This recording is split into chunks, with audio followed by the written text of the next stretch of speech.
for smart way. Sorry, you had to wait for so long. माज़रत, तुम्हें इतना इंतज़ार करना पड़ा.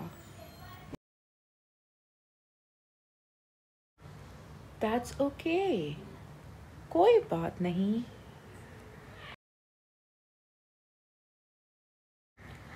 Sorry, I'm late. माफ़ कीजिएगा, मुझे देर हो गई.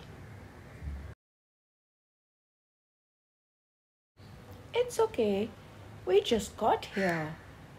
कोई बात नहीं, हम अभी यहाँ आए हैं.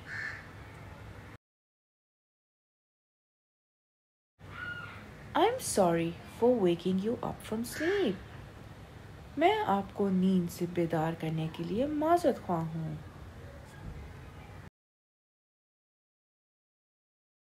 Don't let it happen again. दोबारा ऐसा नहीं करना.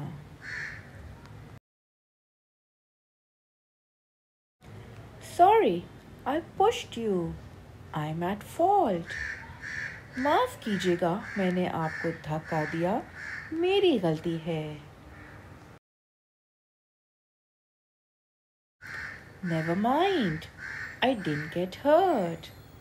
कोई बात नहीं, मुझे कोई चोट नहीं पहुंची.